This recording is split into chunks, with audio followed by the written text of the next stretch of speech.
You've been listening to President Trump on stage at the World Economic Forum, first with a lengthy speech and then sitting down for a few questions there.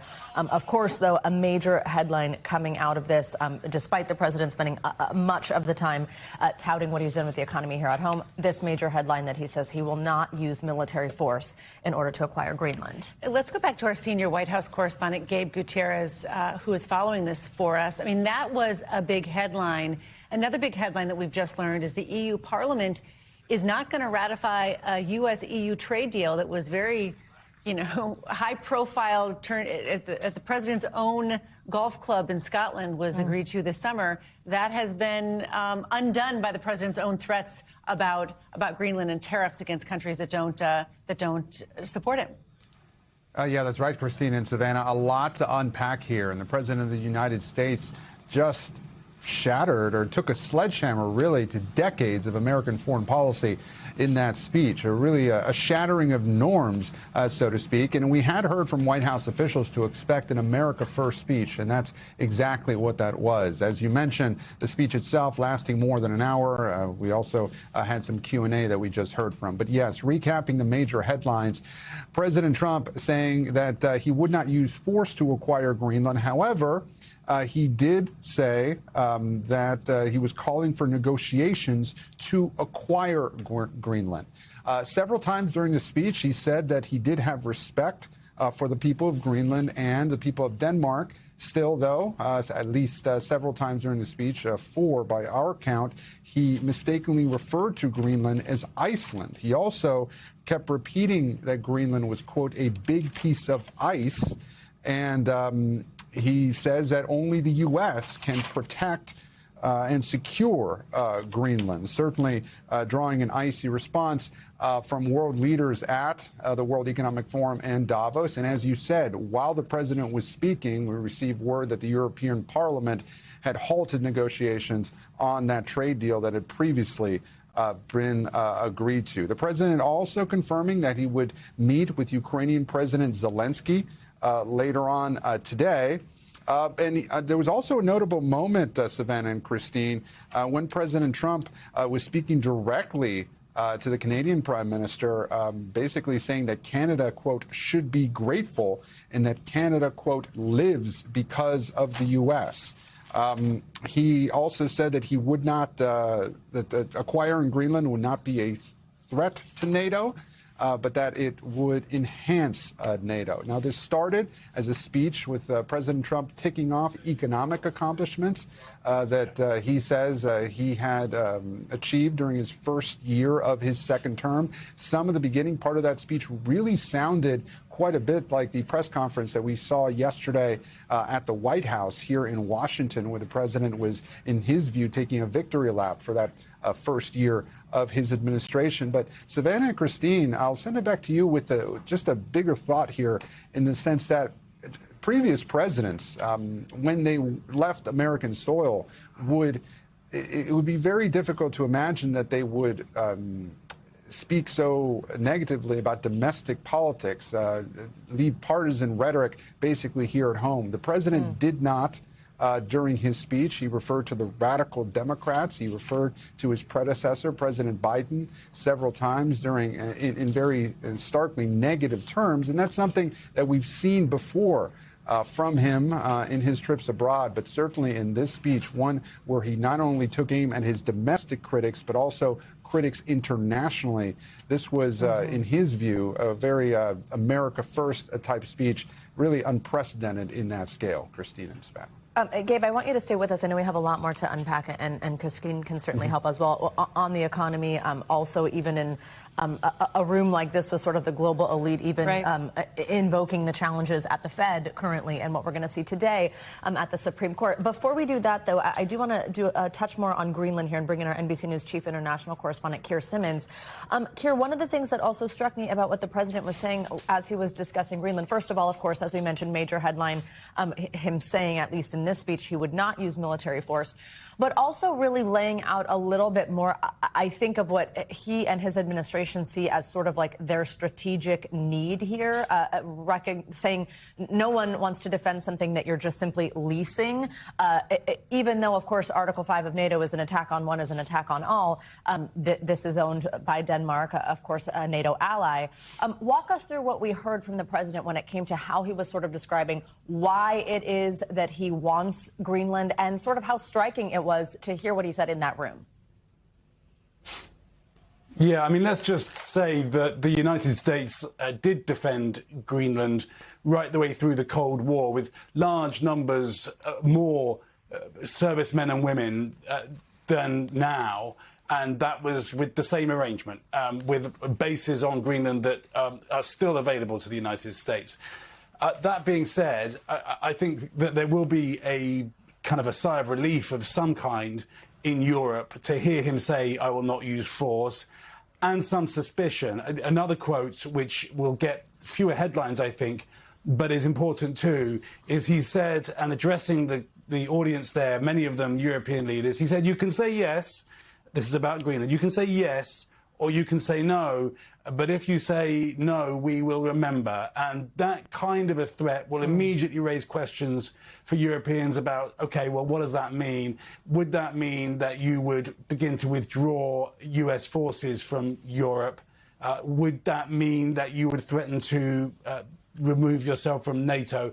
He actually had quite a lot of positive things to say about NATO, whilst suggesting that the United States has been very one-sided. I mean, we should note, of course, that it was Europe that stood behind America through NATO after the 9/11 attacks. So it's not true to say, just a little factual correction here, it's not true to say that America has never got anything from Europe over NATO. Certainly, I thought it was a very clear, expansive and understandable laying out of why he thinks Greenland is important, the reality that with climate change and just the geography, if you look at a globe, if you take a globe and look at the top of that globe, you see that China and Russia are close to the United States, and that Greenland is the landmass that's in the way, if you like. So when he talked about an iron dome protecting the United States and suggesting that he needs Greenland to do that, that's why, because it's the quickest route for a missile, for example, over Greenland to get to the United States from one of those two adversaries. So I thought that was very clear, but it's not over. That's another piece that's really clear from this. And the Europeans are bruised, they are angry, they are resentful, frankly, many of them, and I don't think that's going away quickly. And just one other point here, as we look around the globe at President Trump's foreign policy, it's having different impacts, and it's important to note that. So, for example, the removal of Maduro in Venezuela, the polling suggests that in South America, that's actually been received quite well in many countries there. In Europe, the polling suggests that America's standing has taken a bashing, frankly, because of President Trump's approach to Greenland. And I suppose one question to ask is it worth it? Is it worth pushing to own Greenland, not just have access to it? And what implications does it have that Europe increasingly, the European public, many of them, not all of them, increasingly look disillusioned with the United States? I'll say something that strikes me, everybody, is that, the stock market in the U.S. is recovering a little bit, certainly not recovering what it lost yesterday, but the big concern yesterday was about American reliability on the global stage and as a partner. And that is in question as the EU Parliament has ended negotiations with the U.S. You'll recall the EU and the U.S. are one of these early trade deals that was struck over the summer. The president, with great fanfare, when he was on a personal trip, to Scotland to one of his golf clubs, struck this deal. And this was a big win. It showed just the superior negotiating. It was the sort of the framing of the president of the United States. Now these threats about Greenland to eight countries and raising tariffs there has basically halted all the progress on trade here from earlier in the year. What is this a strategy from the White House? I mean, I'm wondering, maybe that's better for Gabe, but Keir, what is the view from Europe about, is the president a reliable partner on trade? Well, I think one aspect of this, Christine, is important to note, and that is Europe. You have to ask yourself, what else has Europe got? Like, where's it going to go? Not least economically, in terms of trade. Is Germany going to turn to China, which threatens to decimate its automobile industry? In a sense, you could argue that what's happening here is, I mean, you can openly say, of course, that, the United States right now is bashing its friends, but you could argue that what's happening here is that the US is bashing its friends in Europe because it can. And I have spoken to European politicians, lawmakers, members of government who frankly say, OK, we don't like it, but we don't want to rip up our relationship with the United States, despite all of this. So I think the way to look at this is in a measured way, in a measured sense.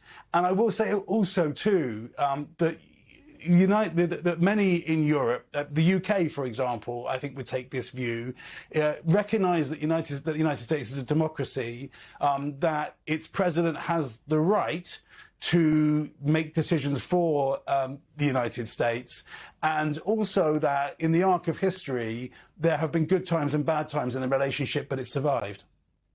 We'd love to bring you back in here, and I'd love if you could also respond to the smart question that Christine just asked, just sort of from the White House's perspective, essentially back to square one when it comes to this trade deal with Europe. What's the strategy here? Well, look, I mean, I think a lot has yet to be determined on where the president moves from here, where the administration goes from here. The White House's view is that Europe will fold eventually, and that is what the president has consistently said. He referred to it during this speech, that he basically got foreign powers to bend to his will when it came to tariffs. Several days ago, when he was asked by reporters what he thought of French President Emmanuel Macron pushing back on his plans for Greenland, he said, oh, basically he'll come around, or I'll just slap tariffs on wine and champagne coming from France. So this is a strategy that the administration plans to keep moving forward with, a strategy of basically bulldozing its way and to get its way. So, yes, the fact that the European Parliament now halting that trade deal, we have not heard a White House response specifically to that news, as it just so happened. But I would suspect that the administration's response will be, we're not backing down on this. Now, the president continuing to meet with world leaders in Davos over the next day and a half. Tomorrow, he's also set to announce more details on the so-called Board of Peace for the reconstruction of Gaza, something else that has drawn a lot of controversy. It was referenced briefly during the Q&A portion there in Davos. Among the world leaders invited, controversially, Russian President Vladimir Putin. But the president and his administration juggling multiple foreign policy crises, some would argue, of his own making, but others are ongoing. The war in Ukraine and also the fragile ceasefire in Gaza. We expect to hear much more of that over the next day and a half as the president continues this highly significant overseas trip. It's interesting, Gabe, the president's on this world stage where he's been told, your economy is so great. It is a strong U.S. economy ending the year quite strongly. And the president, we heard him yesterday, we heard him again today, talking about how the U.S. economy is the hottest in the world, would have been dead if it weren't for him. I'm wondering if that rebranding or branding, as he's trying to do, of his first 365 days is going to land with the public. And I guess we won't know until more polls and sentiment indicators. He said, and he said this for 2 days now, Gabe, that inflation is defeated. The inflation rate is still 2.7% in this country, and there's more evidence that maybe we're just starting to see tariffs start to work their way through the economy. I mean, Andy Jassy from Amazon saying that we're starting to creep in there, those higher prices from Trump tariffs. You know, Christine, it's very interesting to hear the president say that. If you recall, during the last administration, I recall asking President Biden, shouting a question to him, did he think that inflation was over, that the U.S. had defeated inflation? And he basically said yes, but clearly that the American public, the voters, didn't agree with him and still had very significant concerns about the economy. It's curious to see whether that might, ahead of the midterms, be playing out yet again with another administration touting the success of the economy, the strong economy, while many Americans have yet to feel it. It's something you cover every day, but certainly many polls suggest that many Americans have not are not approving of the president's handling of the economy. And to that end, Christine, the president himself is acknowledging that his message may not be landing in the way that he wants to. That's why he held that marathon news briefing yesterday at the White House. He even joked that perhaps he needed better messaging people on his staff, although he later walked that back.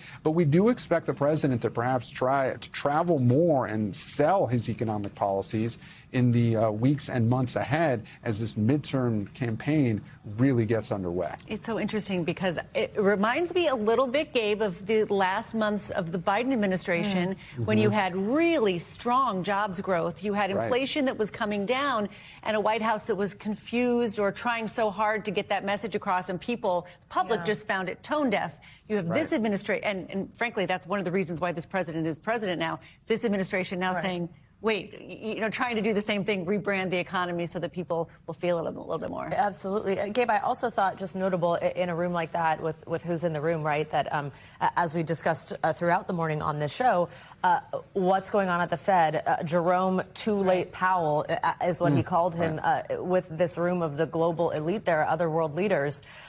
Just something to have a beat of this focused on what the president sees as an issue at the Fed here at home. Yeah, certainly. And this all comes amid a turbulent time for the Fed. Certainly the legal cases with regarding whether the president can terminate one of the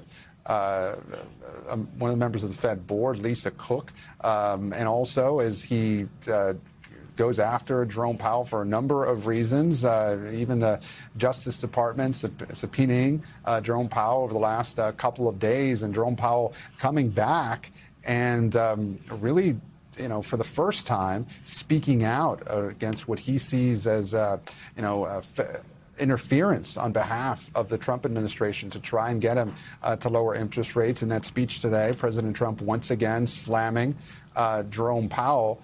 But also, he went after many people during that speech, including some other world leaders in the room.